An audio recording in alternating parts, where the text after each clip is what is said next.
नमस्कार. ठाण्याच्या राजकीय, सामाजिक आणि सांस्कृतिक घडामोडींचं वर्तमान चित्र दाखवणाऱ्या ठाणे वर्तमानमध्ये मी नितीन बोरसे आपलं पुन्हा एकदा हार्दिक स्वागत करतो. सादर करीत आहोत आजच्या ठळक बातम्या. पहाटे चोरी आणि घरफोडी करून आलेल्या चोराला ढोकळी शिवसेना शाखेचे शाखाप्रमुख चेतन चौधरी यांनी स्वतःचा जीव धोक्यात घालून शिताफीने पकडलं. त्याला कापूरबावडी पोलिसांच्या हवाली केल्यानंतर त्याच्याकडून लाखोंचा ऐवज पोलिसांनी हस्तगत केला आहे. ही घटना सोमवार दिनांक 23 डिसेंबर रोजी घडली. शाखाप्रमुखाच्या या धाडसी कामगिरीचं पक्षातून आणि शहरातील विविध स्तरातून कौतुक होत आहे. ढोकळी येथे शिवसेना शाखाप्रमुख चेतन चौधरी हे सोमवारी पहाटे झोपेत असताना चोरट्यांनी त्यांच्या घरात खिडकीवाटे प्रवेश केला. मात्र घरातील महिलेचा आरडाओरडा ऐकून चोरट्याने पुन्हा खिडकीतून पलायन केलं. शाखाप्रमुख चेतन चौधरी यांनी प्रसंगावधान राखत त्या चोराचा पाठलाग केला आणि त्याला फिनिक्स रुग्णालया शेजारी असलेल्या दिव्य लक्ष्मी सोसायटीजवळ गाठलं आणि पकडलं. त्याची झडती घेतली असता 2 मोबाईल, इयरपॉड, सोन्याचे दागिने आणि काही रक्कम त्याच्याकडे आढळली. शिवसेना उद्धव बाळासाहेब ठाकरे गटाचे जिल्हाप्रमुख केदार दिघे, उपशहरप्रमुख वासुदेव भोईर यांच्यासह अनेकांनी त्यांचं कौतुक केलं आहे. मध्य रेल्वेचा मुंबई विभाग 29 डिसेंबर 2024 रोजी विविध अभियांत्रिकी आणि देखभालीची कामांकरता उपनगरीय विभागावर मेगा ब्लॉक घेणार आहेत. ट्रान्स हार्बर लाईन ब्लॉक विभाग सकाळी 11:02 ते दुपारी 3:53 पनवेल येथून ठाण्याकडे जाणाऱ्या अप ट्रान्स हार्बर मार्गावरील सेवा आणि ठाणे येथून पनवेलकडे जाणाऱ्या पनवेलच्या दिशेने जाणाऱ्या डाऊन ट्रान्स हार्बर मार्गावरील सेवा सकाळी 10:01 ते दुपारी 3:20 रद्द राहणार आहेत. ब्लॉक कालावधी ठाणे, वाशी, नेरूळ स्थानकांदरम्यान ट्रान्स हार्बर लाईन सेवा उपलब्ध असेल. हे मेंटेनन्स मेगा ब्लॉक्स पायाभूत सुविधांच्या देखभालीसाठी आणि सुरक्षेसाठी आवश्यक असल्याची माहिती रेल्वेच्या वतीने देण्यात आली आहे. पुढल्या 2 आठवड्यापूर्वी झालेल्या भयंकर बेस्ट अपघातात 8 निष्पाप जणांचा बळी गेल्याच्या घटनेने सर्वत्र खळबळ उडाली होती. या दुर्घटनेच्या पार्श्वभूमीवर ठाणे महानगरपालिकेच्या परिवहन विभागाने तात्काळ सतर्कतेचे उपाय लागू केले आहेत. TMT बस सेवेसाठी चालकांच्या सुरक्षेबाबत विशेष नियमावली तयार करण्यात आली असून प्रत्येक बस गाडीमध्ये चालकांसाठी हे करा आणि करू नका अशा सूचना लावण्यात आल्या आहेत. चालकांनी मद्यपान करून गाडी चालवू नये, सीटबेल्टचा वापर करावा, मोबाईलवर बोलणं टाळावं, तसंच बसच्या वेगमर्यादा पाळाव्या अशा मार्गदर्शक तत्वांचा त्यामध्ये समावेश आहे. ठाणे शहरातील भवानी ज्वेलर्सची प्रति ग्रॅम केवळ 250 रुपयांची घडणावळ सोने, चांदी, हिरे आणि प्लॅटिनमच्या आधुनिक आणि पारंपरिक दागिन्यांचं विश्वासार्ह दालन. Bhavani jewellers, ice factory, Talao Pali, station road, Thane आणि कल्याण लाल चौक येथेही Bhavani jewellers. CP Goenka International School, nurturing talent at young age for scholastics, sports and performing arts in global perspective. Proud to have world toppers and country toppers in 10th standard Cambridge examinations. Ranked the best emerging school by the Times of India for personality over percentage. CP Goenka is the intelligent choice. नववर्ष स्वागताला अवघे 4 दिवस शिल्लक असताना सर्वत्र पार्ट्या आणि नववर्ष स्वागत कार्यक्रमांची जय्यत तयारी सुरू झाली आहे. असं असलं तरी काही पार्ट्यांमध्ये अंमली पदार्थ तस्करांचाही सुळसुळाट असतो. त्यामुळे या पार्ट्यांवर आता पोलिसांची करडी नजर असणार आहे. ठाणे पोलीस दलाकडून शहरात ठिकठिकाणी नाकाबंदी आणि गस्त घातली जाणार आहे. गुन्हे अन्वेषण शाखेच्या पथकांकडून खबरांच्या माध्यमातून अंमली पदार्थांच्या तस्करीची माहिती घेतली जात आहे. रेल्वे पोलीस देखील स्थानक परिसरामध्ये गस्त वाढवत आहेत. कुठल्याही प्रकारची दुर्घटना होऊ नये या दृष्टिकोनातून घोडबंदरसह विविध ठिकाणी ढाबे, हॉटेल, रिसॉर्ट आणि शेतघरांमध्ये 31 डिसेंबर आणि नववर्ष स्वागताच्या दिवशी मोठ्या पार्ट्यांचं आयोजन केलं जातं. या पार्ट्यांसाठी मुंबई उपनगर आणि ठाणे जिल्ह्यातनं तरुण येतात. या पार्ट्यांमध्ये अंमली पदार्थ तस्करी करणारे प्रवेश करतात.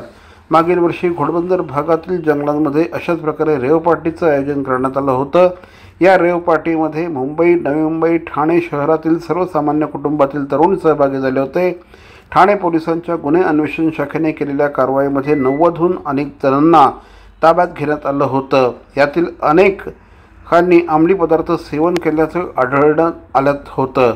त्यामुळे अशा प्रकारच्या घटना होऊ नये या दृष्टिकोनातून ठाणे पोलीस आयुक्तालयामध्ये कडक कारवाई केली जाणार असल्याची माहिती सहपोलीस आयुक्त ज्ञानेश्वर चव्हाण यांनी केले आहे.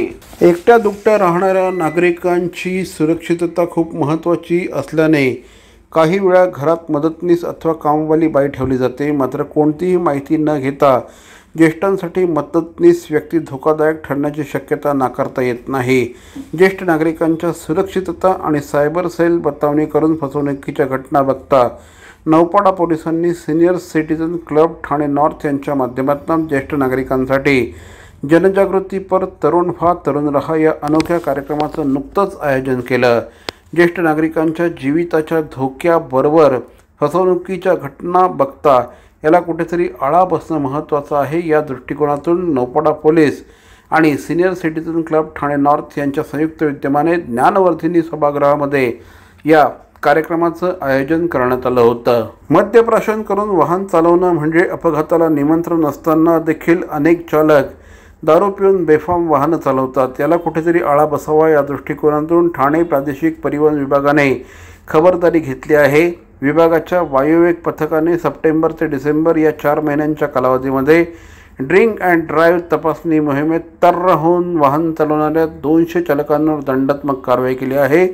9 वर्षाच्या स्वागत करताना कोणी दारू पिऊन वाहन चालवू नये असं आवाहन देखील विभागाने या संदर्भात केलं आहे. सर्व नागरिकांना आवाहन करण्यात येत आहे की सध्या डासांमार्फत पसरणाऱ्या डेंग्यू या आजाराचा प्रसार रोखण्यासाठी प्रत्येकाने पुढील प्रमाणे कार्यवाही करावी. डेंग्यू आजार एडिस इजिप्ती हा डास चावल्याने होतो. या डासांची पैदास साचलेल्या किंवा साचवलेल्या स्वच्छ पाण्यामध्ये होते. 8 दिवसांपेक्षा जास्त दिवस पाणी उघडे व साचून राहिल्यास त्यात डास अंडी घालतात. अंड्यांच्या अळ्या तयार होऊन पुढे डास तयार होतात. यासाठी आपल्या घरातील पाणी साठे उदाहरणार्थ बॅरल्स, पिंपे, टाक्या, हौद, रांजणे इत्यादी दर आठवड्याला रिकामे करून घासून पुसून कोरडे करून पुन्हा भरावे. 1 दिवस कोरडा दिवस म्हणून पाळावा. पाणी साठ्यांना घट्ट झाकणे बसवावीत किंवा जुनी साडी, चादर, धोतर यांनी बांधून झाकून ठेवावीत, म्हणजे डास त्यात जाऊन अंडी घालणार नाहीत. घराच्या गच्चीवर, आजूबाजूला, अंगणात कोठेही पाणी साचू देऊ नये. भंगार सामान उघड्यावर टाकू नये. उदाहरणार्थ टायर्स, प्लास्टिक सामान, कुंड्या, टाकाऊ वस्तू इत्यादी. अशा सामानात पावसाचे पाणी साठून त्यात डेंग्यूच्या डासांची पैदास होते. घरातील कूलर्स, फ्रीजच्या पाठीमागील ट्रे हे देखील वेळोवेळी कोरडे करावेत. लक्षात ठेवा, नुसत्या फवारणीने डास घनता कमी होत नाही, तर त्यासाठी डास पैदास ठिकाणे नष्ट करणे ही आपल्या सर्वांची जबाबदारी आहे. कोणताही ताप अंगावर न काढता जवळच्या शासकीय रुग्णालयात मोफत औषधोपचार घ्या. अशा प्रकारे नागरिकांनी सहकार्य केल्यास डेंग्यूचा प्रसार रोखणे सहज शक्य आहे.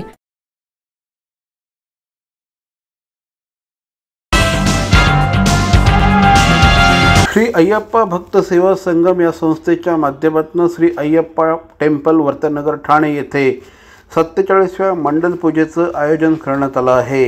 या दृष्टिकोनातून विविध धार्मिक आणि सांस्कृतिक कार्यक्रमांचं आयोजन सध्या मंदिर परिसरामध्ये करण्यात आलं आहे. काल या ठिकाणी उत्सव बळी या कार्यक्रमाचं सकाळच्या सुमारास आयोजन करण्यात आलं होतं.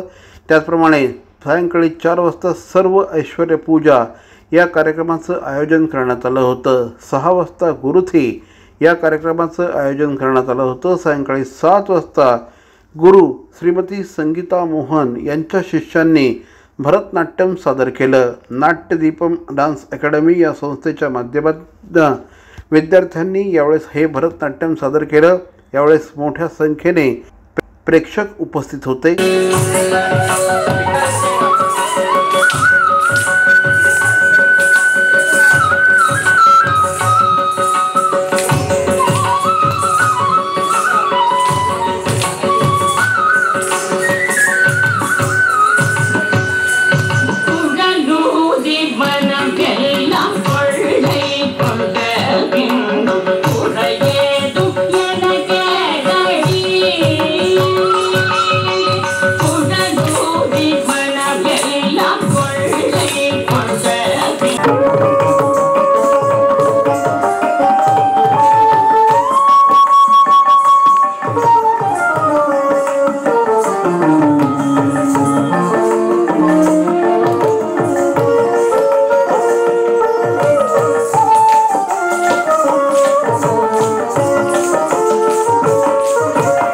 नगरसेवक श्री भरत चव्हाण यांच्या पुढाकाराने आणि तारा माऊली सामाजिक सेवा संस्थेच्या वतीने जनकल्याणार्थ सार्वजनिक सहस्त्रचंडी हवनात्मक नवकुंडी महायज्ञाचं आयोजन करण्यात आलं आहे।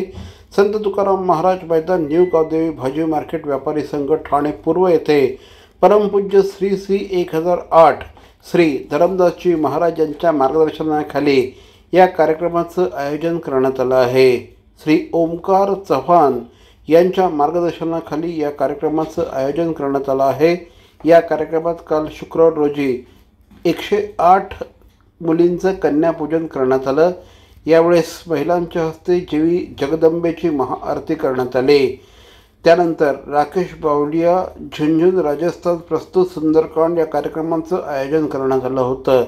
देवीच्या उत्सवाला भेट देण्यासाठी माजी केंद्रीय राज्यमंत्री श्री कपिल पाटील, आमदार शिवाजी पाटील, विधान परिषदेचे माजी आमदार रवींद्र फाटक यांच्यासह विविध क्षेत्रातील मान्यवर उपस्थित होते। आज या ठिकाणी होमचं आयोजन करण्यात आलं होतं। मोठ्या संख्येने भाविकांनी या ठिकाणी येऊन देवीचं दर्शन घेतलं आणि आशीर्वाद घेतले।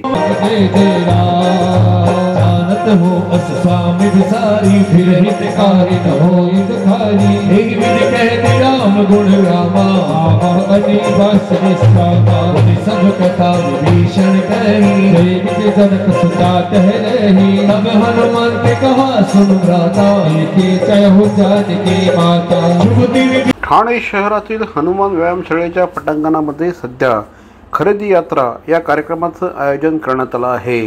25 ते 29 डिसेंबर या कालावधीमध्ये आयोजित होणाऱ्या खरेदी यात्राचा उद्घाटन समारंभ काल आमदार श्री संजय केळकर यांच्या हस्ते संपन्न झाला।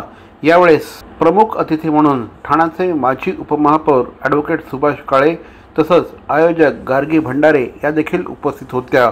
उद्योजकांना चांगल्या प्रकारचं व्यासपीठ मिळावं, त्या माध्यमातून उद्योजक आणि खरेदीदार एकत्र यावेत या दृष्टिकोनातून गेल्या अनेक वर्षांपासून खरेदी यात्रा या प्रदर्शनाचं आयोजन करण्यात येतं। यामुळे अनेक उद्योजकांना आपला माल विकण्यासाठी हक्काचं व्यासपीठ मिळतं। त्याचप्रमाणे अनेक उद्योजक केवळ ग्राहकांपर्यंत पोहोचता यावं, त्यांचा फीडबॅक मिळावा या दृष्टिकोनातून अशा प्रकारच्या जत्रांमध्ये सहभागी होत असतात। या खरेदी यात्रांमध्ये मोठ्या संख्येने उद्योजक सहभागी झाले आहेत। त्यामध्ये तुम्हाला अगदी घरगुती वापराच्या सर्व प्रकारच्या वस्तू या ठिकाणी मिळणार आहेत। त्याप्रमाणे आर्ट डेकोर, साड्या, पैठणी तसंच विविध प्रकारचे खाद्यपदार्थ यांचा देखील यामध्ये समावेश असणार आहे। अनेक प्रकारच्या सुशोभीकरणाच्या वस्तू देखील या ठिकाणी आपल्याला बघायला मिळतील। अशा प्रकारच्या ग्राहक पेठांची खूप गरज आहे असं मत यावेळेस आमदार श्री संजय केळकर यांनी व्यक्त केलं।